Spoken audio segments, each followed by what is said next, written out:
There's smoke coming out of right there, number 3. So, this engine has over 250,000 miles on it.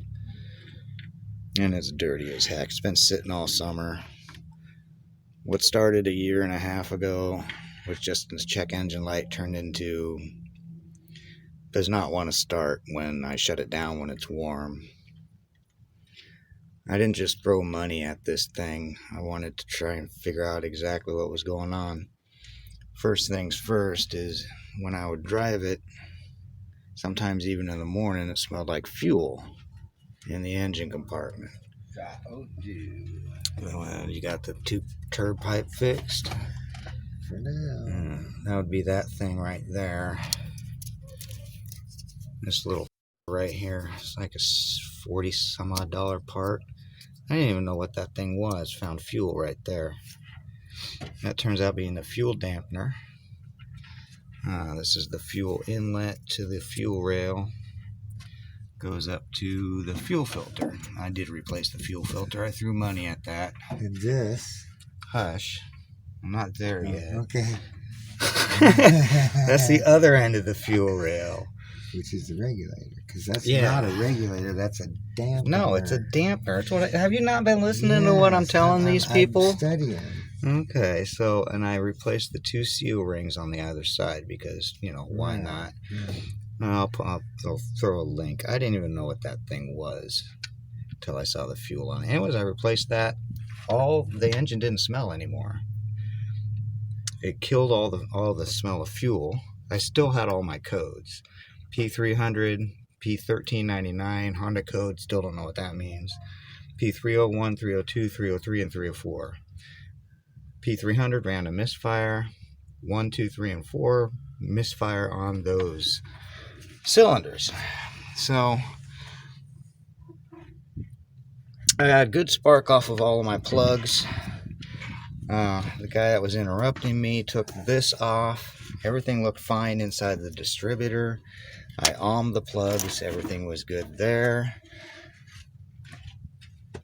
But after I replaced that, it started to run even worse. And so I took this off. This right here. That is, I gotta center this because it's video is gonna be stabilized. This is a vacuum hose that goes back here into the intake. I pulled this off and fuel came out of the hose, which meant I had to replace this. And it turns out this was the, what did he say? Fuel pressure regulator. Bolted to the block right there. So I went ahead and I threw 60 some odd bucks at that. And now with full fuel pressure in the fuel rail, it ran absolutely horrible. And it basically, I threw money at one more part because I was kind of like, I was at my wit's end. I still hadn't done a compression test. Someone said your upstream O2 sensor. Check that. Because that can actually cause something exactly like all this. So, I looked it up. I was expecting holes in the O2 sensor. And this is what I got. Let's see if I can get into some light. No, I can't. Anyways, yikes, that's really bad. Oh, there we go. There's no holes in this sensor, and it's not going to focus very well. There's some holes down there. This is a universal sensor, so someone had apparently went ahead and replaced this at some point. It was only 25 bucks, and Denso is apparently the OEM. So that didn't do anything. There was a lot of crud on the end of that thing too. So, but this all started a year and a half ago. So what I did is I finally did a compression test. 180, 180, 70, 70. I was like, son of a bitch. Okay. I don't really have much here. I don't have an actual compressor. I don't have a leak down tester, but what I do have is a 12-volt air compressor to fill my tires and a smoke machine. Alright, I got everything set up. Essentially, this is my compression tester. I got a little rubber thing here. My generator to run the smoke machine, this is the home line. This is 120 on Amazon. My version does not have the on-off switch on the power wire, so it's currently unplugged. Well, it's not on the battery. These right here go to my 12-volt slime air compressor that will not attach to my tires anymore. Oh crap, I gotta attach this. So this part of the air compressor, which is supposed to screw onto a valve on your tires, does not screw onto my tire that I need air into anymore. So on the smoke machine, I did the beautiful O-ring and then put an attachment, the threaded attachment that came with the slime. So this, I can't do it one-handed, but this is going to screw into there, which is going to feed into the 1 PSI air regulator, which goes into the can and then out to here, which I am then going to plug that into here, which is going into cylinder 4. I already have this at top dead center. It doesn't matter if it's on exhaust or compression top dead center because I tested them both. Smoke is going to come out of here. Now, to prep this, that's the compression tester. I think I got that at AutoZone or O'Reilly's or whatever.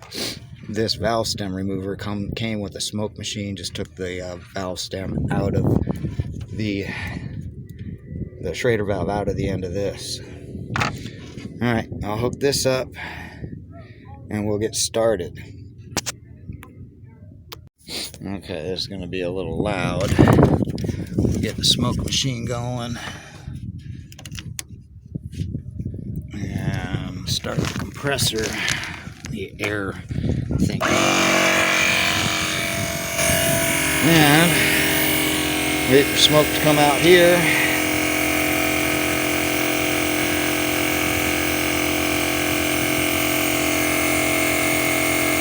Hope I got the mineral oil or whatever in there. There it comes. Might not be able to see it on camera.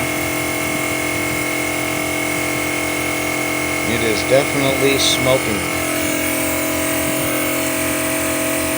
So that then gets shoved into here. Just a squish fit. And we just wait. Right there.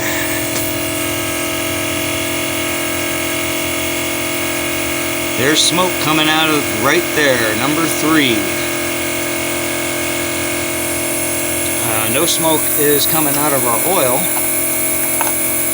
No smoke's coming out of the throttle, the radiator, the dipstick, the exhaust.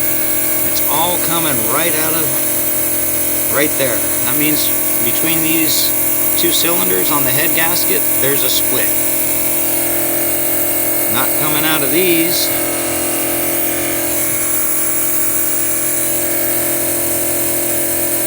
Yeah, I got a bad head gasket in there. I got a whole gasket set coming on the way. Work this week's going to be incredibly busy, so I don't know when I'm going to get around to pulling the head on this sucker. But that's the whole problem. There's the spark plugs. So what happened is originally,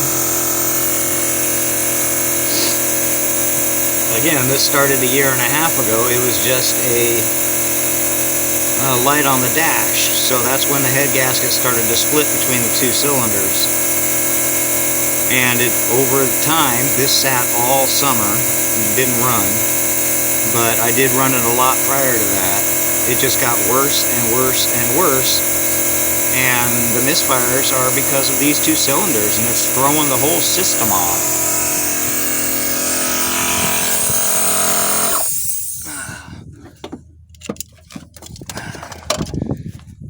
So, yeah, this was just for a demonstration. I am on TDC on that. Again, I could go ahead and crank the engine by hand. You'll see smoke puff out of this, depending on which one I'm at. It's basically, I'll go another turn, get at the other TDC, same exact thing happens. So these are my 270 PSI cylinders.